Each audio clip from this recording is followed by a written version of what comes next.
पहिली स्टेप आहे आपल्याला क्लॉक फ्रिक्वेन्सी बघायची आहे आणि मग PM सिक्वेन्स बघायचं आहे. तर आपण क्लॉक फ्रिक्वेन्सी कुठली बघूयात आता. आपण तिथे बघ ही आहे. हा आपला पहिला चॅनल. हा कोणता क्लॉक आहे? तो हा क्लॉक नाही यूज करत. तो यूज नसतो हा करत पण आपण. PN क्लॉक आहे आणि हा बायनरीसाठी जो डेटा आहे त्याच्यासाठी हा क्लॉक आहे. तर हा बायनरी क्लॉकला आपण चेक करायचं जर आहे आपल्याला हे इथे लावूया आणि हा दुसरा टोक जो आहे तो ग्राउंडला लावायचा असतो. टोक कोणताही ग्राउंड. हे इथे ग्राउंड आहे. येस. ठीक आहे. आपण चॅनल 1 वर बघणार आहोत. हे 3 चॅनल आहे. त्याचं घे ना. ग्राउंड आहे. हां या ठिकाणी हे ऑन करावं लागतं आपल्याला. आणि मग या ठिकाणी आपल्याला हे दिसतंय काहीतरी बघा. तुम्हाला दिसेल. ऑटो स्केल करायला हवं होतं मला असं वाटतंय. पुढे लक्ष ठेवा की आपल्याला ऑटो स्केल करायचं. मग आपण हे स्टॉप केलं. ही आपली क्लॉक फ्रिक्वेन्सी. ही क्लॉक आहे आपली बिटवाली क्लॉक आहे. ओके आता आपण हे जाऊ दे तसंच. आणि आता हे दुसरं टोक आपण NRZ डेटाला लावूया. नाही NRZ डेटा कुठून घेत असतात? NRZ क्लॉक इथून. इथनं आपण हे घेतला NRZ डेटा. आता आपण NRZ डेटाला सेट काय करायचंय तुम्ही सांगा. काय करायचं? 110 लाईट लागला म्हणजे 1 असतो ना.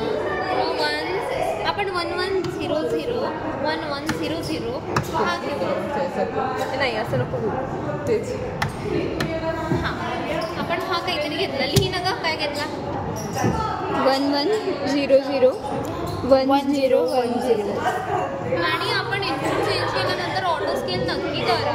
हे आउटपुट बरोबर दिसतं आपल्याला इथलं. आणि मग आता आपण याला थोडं छोटं करूया आणि मग आपण याला स्टॉप करूया. अजून छोटं पाहिजे आपल्याला तर आपण 1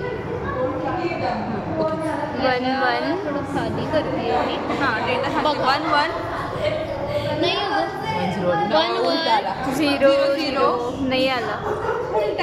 ए हा उलटा आला पण आहे. असेल पुढे.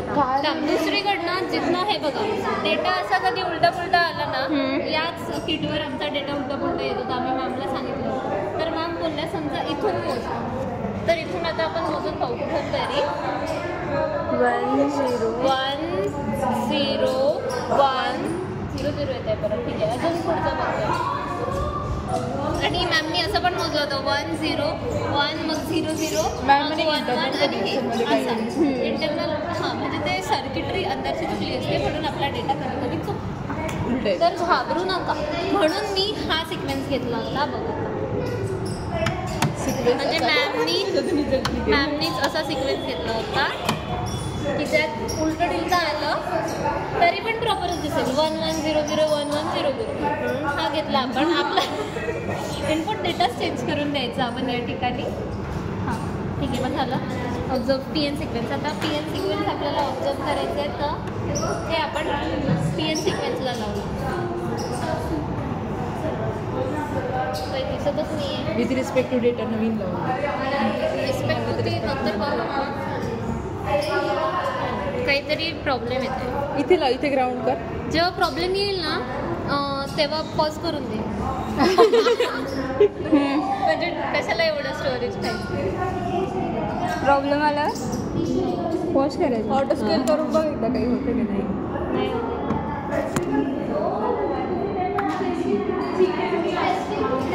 मी काहीतरी मॅम हे पण बोलले ना टच नका होऊन देऊ सांगते.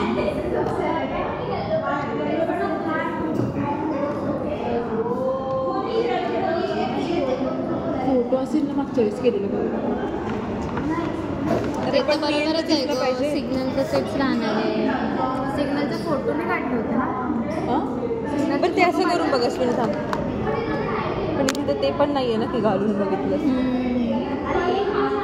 कसं होतं हे पिन खराब आहे का? पिन सिग्नलच नाही भेटत आहे आपलं. त्यालाच ग्राउंड करायचं पण ग्राउंडचं काही नाही. ते मॅमने इकडे पण ग्राउंड केलं होतं. माझी तर कॉलेज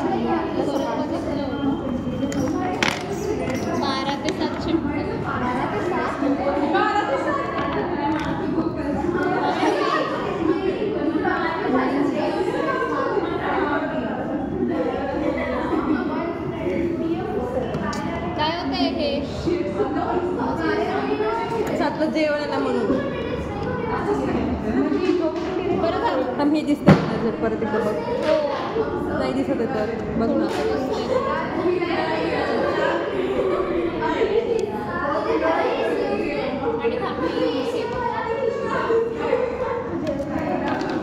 तीन चॅनल कसे काय चॅनल नाही येत आहे.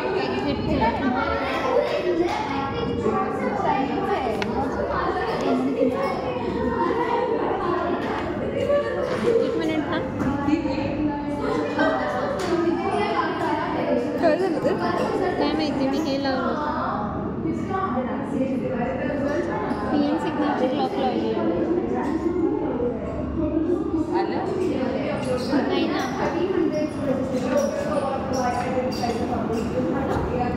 आता तर काही कनेक्शन नाही केलंय. हे तर क्लॉक आलाय. क्लॉक येतोय व्यवस्थित. फक्त सिग्नल नाही येत. सिग्नल असतं मग काय एक प्रॉब्लेम? काम कर, हे काढ.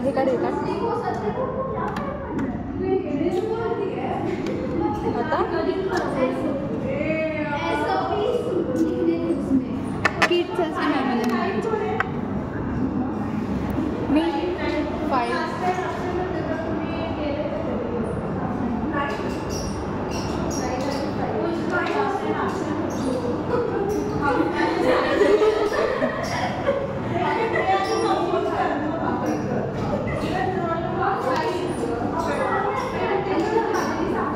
मॅम PN सिक्वेन्स आमचे दिसतच नाहीये. म्हणजे काहीच कनेक्शन नाही आहे तरी दिसतच नाही. म्हणजे ग्राउंड कुठं दिलं? त्याचं ग्राउंड इथे दिलं. हे काय असते?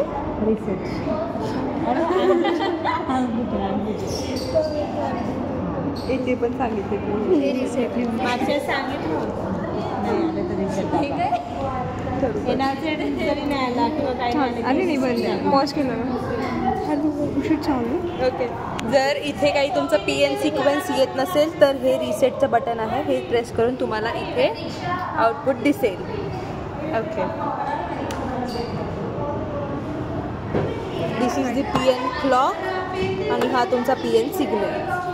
ग्रीन वन जो आहे green one is the clock आणि येल्लो जो आहे तो तुमचा PN सिक्वेन्स.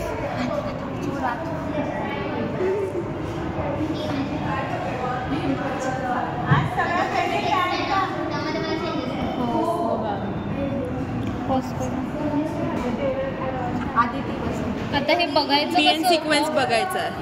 बघायचं इथून तरी कसं स्टार्ट होतं? करते. PN सिक्वेन्सचं हे तर बनवावं लागेल आपल्याला आधी 1110 साठी. त्याच्यानंतर PN सिक्वेन्स नोट करायचा आहे with respect to the PN clock. कुठनं चालू करायचं बट सांग तुम्ही सांगा कुठनं चालू करायचं. कोणताही पॉईंट घेतो. हा घेऊ चालेल. बस झालं. पर्सनल येते. Okay so this is 1 1 2 3 1 1 4 4 1 4 1 1 0 1 1 1 0 1 2 1 1 0 0.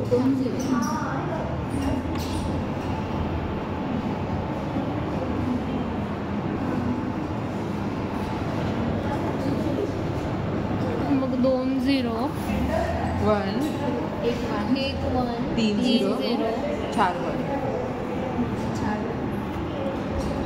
4 1 हे आता इथपर्यंत दिसतंय की हा कोड रिपीट होत आहे सिक्वेन्स. मग आता परत इथे 0 येणार आणि मग परत 1 येणार, मग परत 0 येणार आणि मग परत 1 1 येणार. सो इथपासनं सिक्वेन्स रिपीट होते. आता हे मग 4 5 6 7 8 9 10 11 12 13 14 15 बरोबर 15 बिट्स नंतर हा आपला 15 बिट्सचा PN सिक्वेन्स आहे आणि इथनं परत तो सिक्वेन्स रिपीट. आता आपल्याला ब्लॉक डायग्राममध्ये आपण डेटा आणि PN कोड जो असतो तो आपण मिक्स करतो. तर मग आपण हे स्प्रेडिंग कोड मिक्सर आहे. इथे आपण PN सिक्वेन्स ऑलरेडी दिलेला आहे. आपल्याला आपला NRZ डेटा कनेक्ट करायचा आहे. आता PN सिक्वेन्स कुठे दिला? हा इथनं अंदरून Internally connected आहे. कनेक्टेड. चॅनल 2ला आपलं हे होतं ना कुठे चॅनल चॅनल 3 लावू शकतेस तू चॅनल 3 नाही आहे 12 ते 7 आहे असं सांगितलं. नाही, time table exact नाही time आला. table नाही. नाही.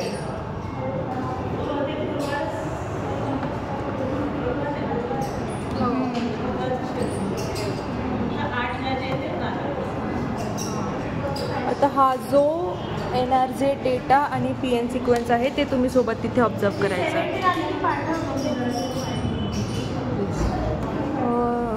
हे पाणी ग्रीन 00 दिसते ना हां काहीतरी हे रिसेट करायचं. तरी तसंच होतं. बंद कर ना. एरर्स पण तर कळाले पाहिजे.